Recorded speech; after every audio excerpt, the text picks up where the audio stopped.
It's hard to breathe, but that's alright. Hush.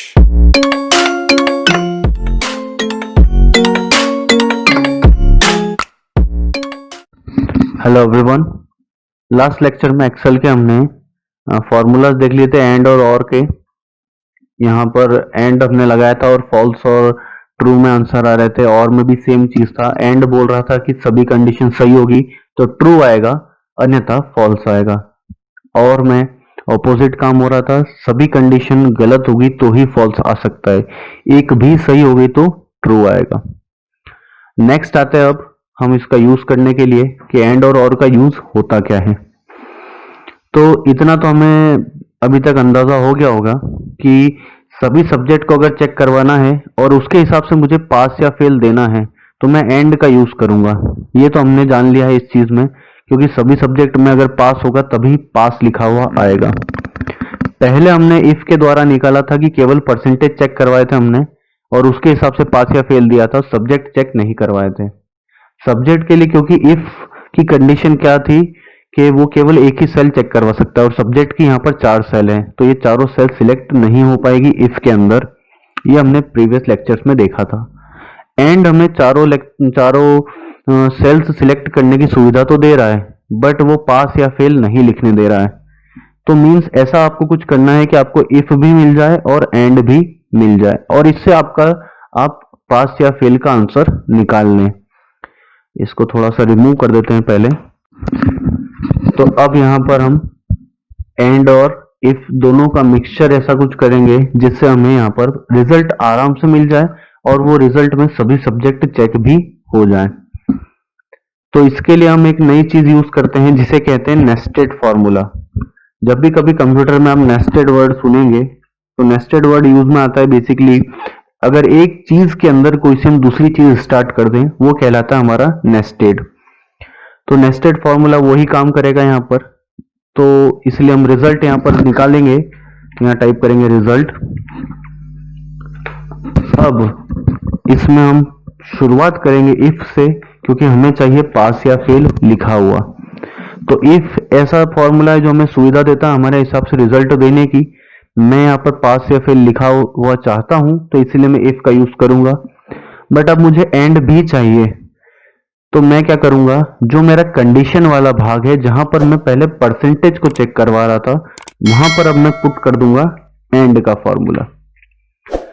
And में फिर से वही काम होगा जो हमने यहां पर करा था, एक सेल सिलेक्ट करके इक्वल टू 33, फिर उसके पास वाली सेल वो भी इक्वल टू 33। ऐसे ही हम आगे भी करते जाएंगे, दो और सेल में equal to 33, greater than equal to 33। ये हमारा एंड का फॉर्मूला हो गया समाप्त। एंड का फॉर्मूला में हमने पहले भी इतना ही करा था। अब वापस आते हैं इफ के फॉर्मूला में, जो कि अभी भी ऑन है। एंड क्या है, केवल उसका कंडीशन वाला भाग है। अब हम इफ के फॉर्मूला में पहले कंडीशन देते हैं, सेकेंड चीज आती है फिर वैल्यू इफ ट्रू। तो अब हमें देना है कि हमारी कंडीशन सही हुई तो क्या लिखा हुआ चाहिए, तो हम यहां पर लिख देंगे पास, डबल इन्वर्टेड कॉमा जरूरी है। और तीसरी चीज आती है वैल्यू इफ फॉल्स, उसके लिए दे देंगे यहां पर फेल।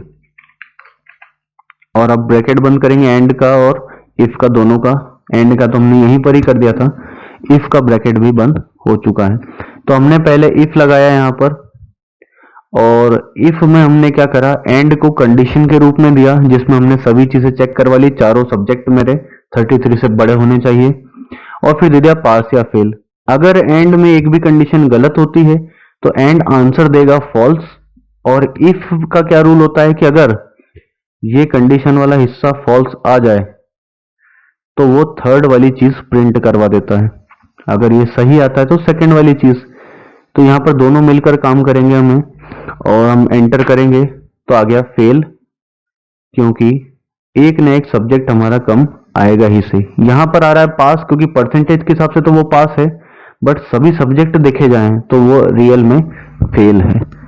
ये हो गया हमारा नेस्टेड फॉर्मूला। इसमें केवल लास्ट वाला ही पास है क्योंकि उसके सभी सब्जेक्ट में नंबर अच्छे आए हैं, जबकि यहाँ पर मैथ्स और संस्कृत में 88 और 96 आने के बावजूद उसके दो सब्जेक्ट गलत हो रहे हैं, 2 सब्जेक्ट में वो फेल हो रहा है, इसीलिए यहाँ पर फेल आ रहा है।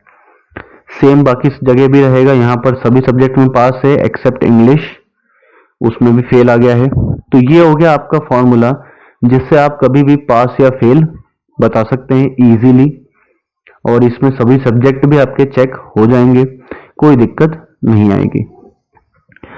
अब इसमें नेक्स्ट लेक्चर में हम डिवीजन निकालना सीखेंगे। डिवीजन के बाद नेक्स्ट आएगा रैंक। तो डिवीजन यहाँ पर अगर हो जाता है आपका, तो डिवीजन भी नेस्टेड से ही निकलेगा। वैसे अगर आप सर्च करना चाहें तो सर्च कर सकते हैं, या फिर स्वयं से भी कुछ उसमें बना सकते हैं। तो इस लेक्चर में इतना ही रहेगा, छोटा लेक्चर है बट रिजल्ट आपका निकालना आपने सीख लिया है। तो तब तक के लिए thank you and good bye.